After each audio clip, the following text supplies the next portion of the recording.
The last person I expected to text me that summer was him. Bonfire at Westport Beach, 9 p.m. You coming? Just those words. No emoji, no signature. But I knew it was Adrian. It had been a year since our high school graduation.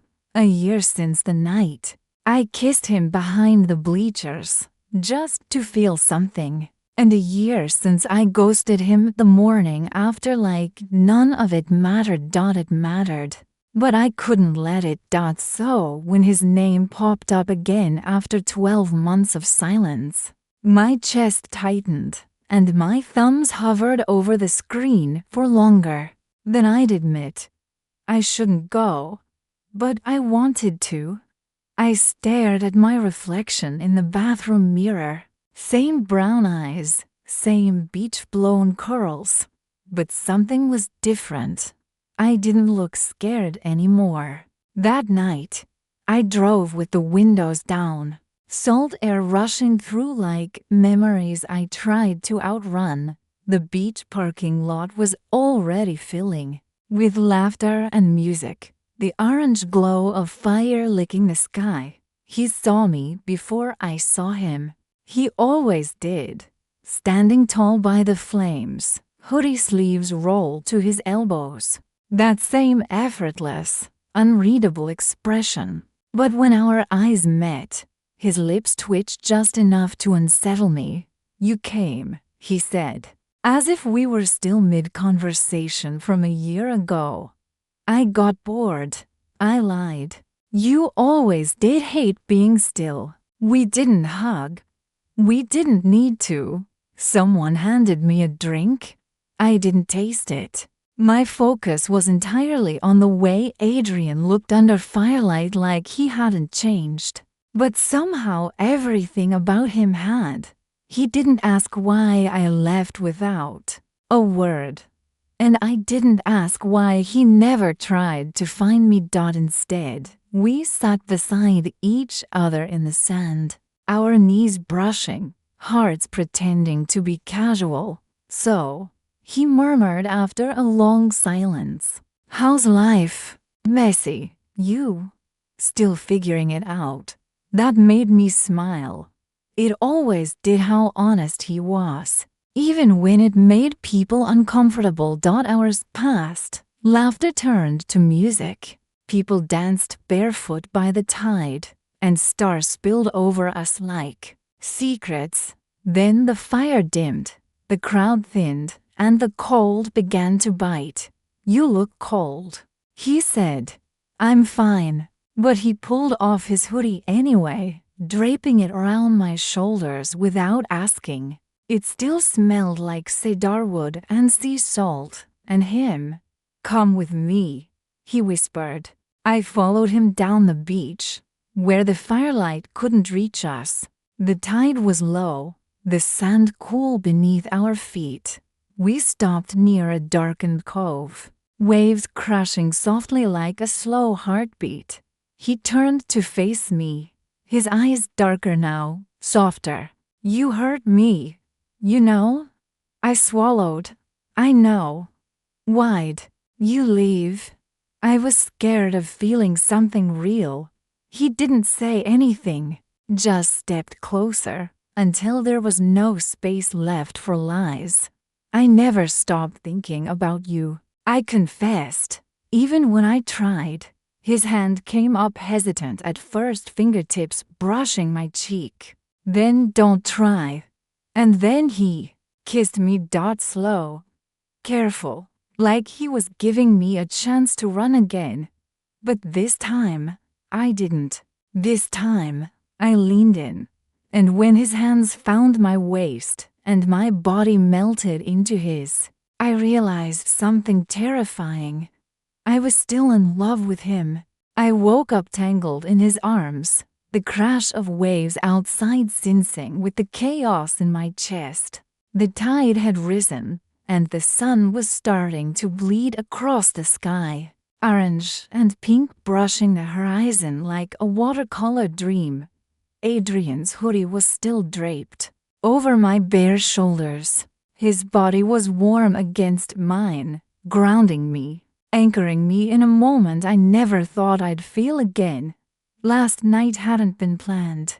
Not the kiss, not the way his hands moved over my skin like he'd memorized every curve, and definitely not the way he whispered my name like it was something sacred. But now morning was here, and morning always had a way of making everything feel too real. I carefully untangled myself, afraid of waking him, but as I stood, brushing sand off my thighs, his voice stopped me. "You're leaving again." I froze, swallowed. "I just need some air." He sat up, rubbing sleep from his eyes, watching me like I was a ghost he couldn't reach. "You don't have to do this, Ela. Not this time. I don't know how to stay," I whispered, eyes stinging. He stood, shirtless and unguarded, walking toward me. "Then let me teach you." The vulnerability in his voice cracked something deep inside me. But I couldn't promise him forever. Not yet. Instead, I kissed him softly just once and whispered, "I'll see you tonight." He didn't smile. He just nodded. I walked away barefoot, the ocean biting at my toes, every step heavier than the last. Back at my aunt's beach house, I sank onto the bed, staring at my phone. No missed calls, no texts, except one from my sister, Ava. "You seriously saw him again after what he did?" My stomach dropped. I hadn't told anyone, not even her. "So how did she know?" I replied, fast fingers trembling. "What are you talking about?" She didn't text back right away, just left the dots blinking long enough to twist my gut into knots. "Then, you really don't know, do you?" I called her. She picked up on the first ring. "Ava, what do you mean?" There was a long pause. Then her voice came through, cold and quiet. "Ela, he was seeing someone else when you two first hooked up last year. A girl from his class. You left without saying anything, and a week later, she showed up crying at my place." My throat closed. "That's not possible. He broke her. Said he didn't mean to." "But Ela, you weren't the only one that summer." I couldn't breathe, couldn't move. "Why didn't you tell me?" I whispered. "Because you already left him, and I thought that was your way of saying goodbye." I ended the call and stared out the window, watching the tide come in again like it always did. Could it be true? Had last night meant something only to me? I texted Adrian, "Can we talk?" No reply. Minutes passed, then hours. At sunset, I walked back to the beach. The bonfire from last night was gone. So was he. All that remained was the scent of salt and smoke, and the ache of uncertainty. And just when I was about to leave, I saw it, his hoodie, folded neatly on the driftwood where we'd kissed. No note, no explanation. Only the silence of a boy who once said he'd never stop thinking about me, and might have been lying the whole time. I didn't sleep that night. I lay in bed, staring at the ceiling fan spinning like the thoughts in my head. The hoodie was still on my chair, his scent clinging to the fabric, warm and cruel. My fingers ached to toss it, but my heart wouldn't let go. By noon the next day, I couldn't take the silence anymore. I walked the coast, hoping, praying I'd see him again, that maybe he'd be by the old wooden pier where he used to play guitar. But he wasn't there. I stopped at the cafe near the dunes, sat in the back, ordered a coffee I didn't drink. Then he walked in alone. And when his eyes found me, they froze. I didn't wave, just watched as he hesitated, then slowly walked over, each step weighed down by something heavier than guilt. "Ela," he said quietly. "You knew I'd hear it eventually, didn't you?" I asked, voice flat. He nodded. "I thought I had more time." I laughed bitterly. "Time for what?" "To lie again. To make me fall harder before you disappeared again." "I never lied to you." His voice was hoarse. "I just didn't tell you everything." My hands curled into fists in my lap. "Tell me now."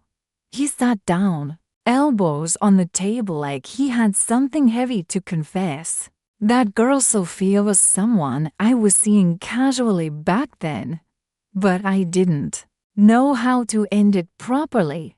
When you kissed me that night behind the bleachers, everything changed. I felt something with you I never felt with her. I didn't expect you to leave the next morning. I left because I was terrified. I snapped. I thought it was just one night for you. His eyes locked with mine. It wasn't. Then why didn't you say something? Call me. Text me. I was ashamed, he said quietly. By the time I got the courage, you were already gone. And Sophia, she came to me after you left, told me she thought we had a future. I told her no, but I didn't handle it right. I hurt her. I know that. I stared at him, searching his face for anything real. So what am I to you now, Adrian? He leaned forward, desperate. The one who still keeps me up at night. The one I never stopped thinking about. The one I never stopped loving. Those words, they should have healed something, but they didn't. You don't get to say that like it fixes everything, I whispered. I know it doesn't, but it's the truth. We sat in silence for a moment, everything between us heavy and raw. Finally, I asked, "So what now?" He reached into his back pocket and placed a folded piece of paper on the table. "I've been working on this song," he said, barely above a whisper. "It's about you, about us. Maybe it's selfish, but I wanted you to have it."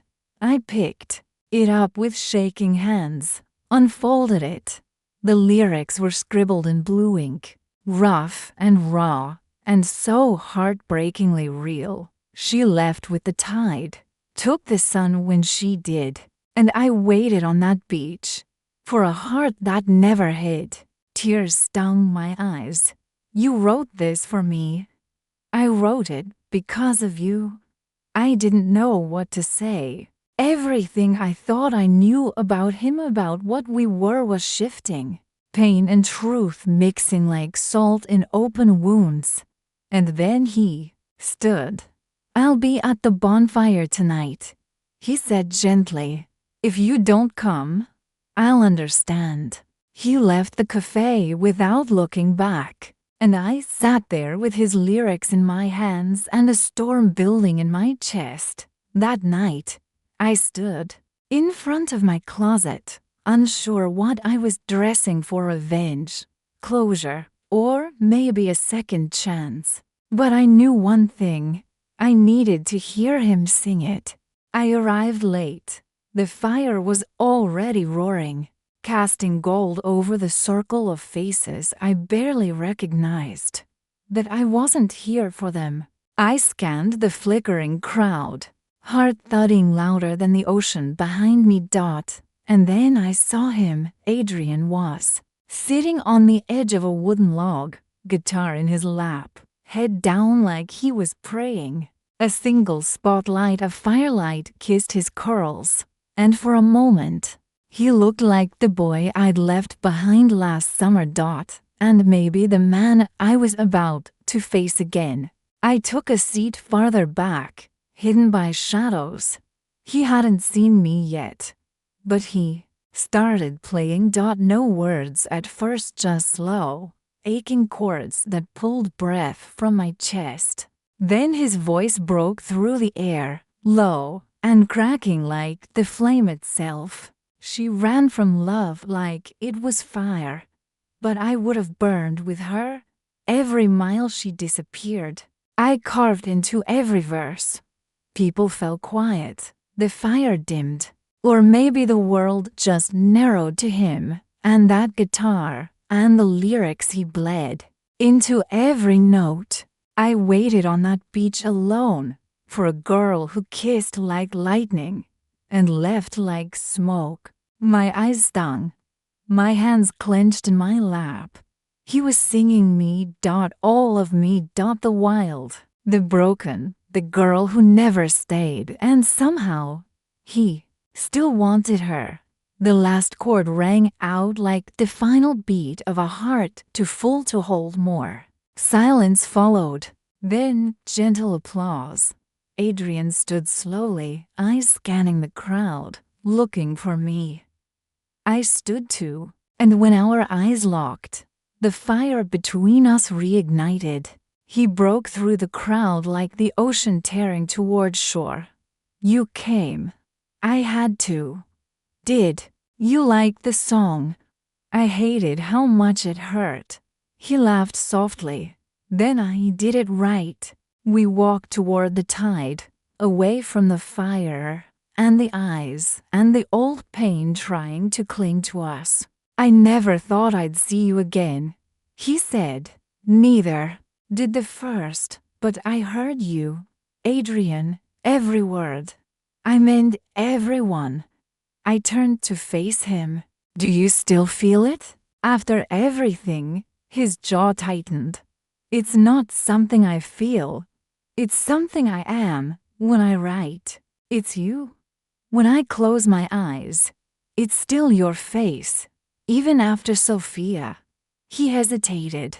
Even after everything, she was a chapter. You're the story.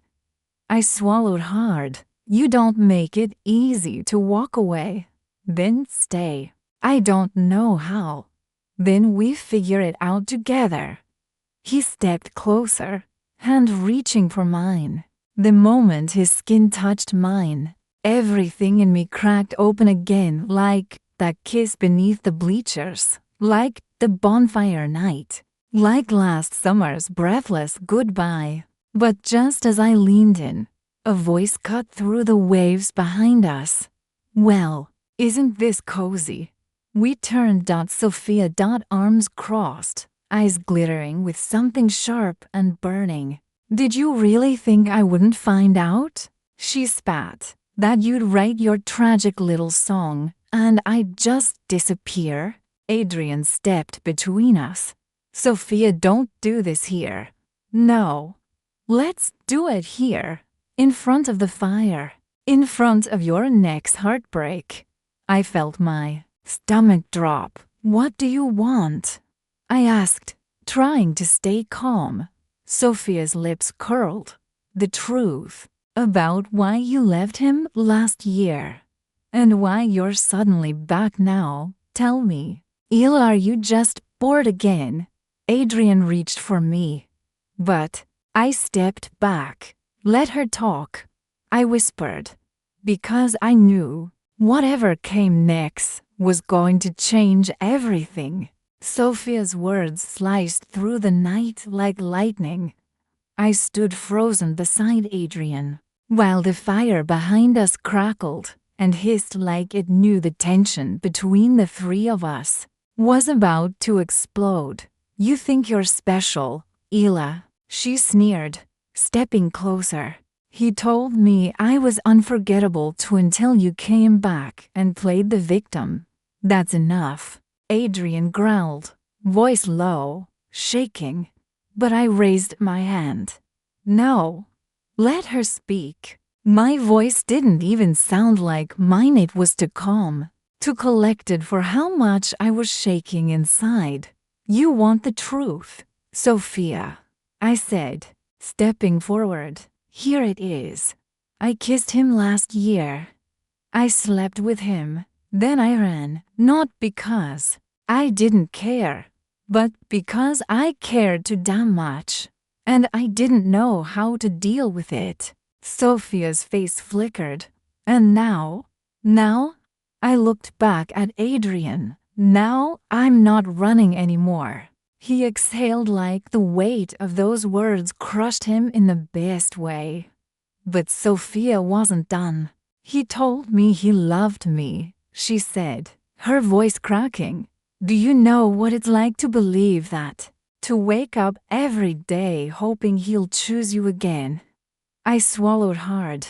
I do, I said, because I hoped for the same thing. Silence.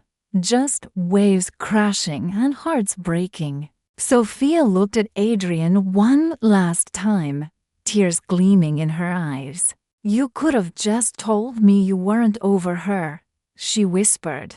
Then she turned and walked back up the beach alone, her figure swallowed by night and wind and everything unsaid.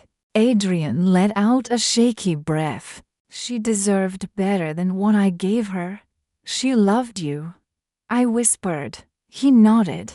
I know, but I didn't love her the way she needed. I stepped closer, heart still beating hard. And what about me? He didn't hesitate.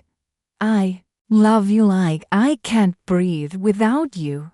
The tears I'd been holding back finally spilled. You hurt people when you run, Adrian. You hurt them when you stay silent. And you hurt me whether you meant to or not. He reached for me again. Then let me try. Let me fix what I broke. I stared into his eyes, searching for hesitation. There was none. You don't fix love, I said.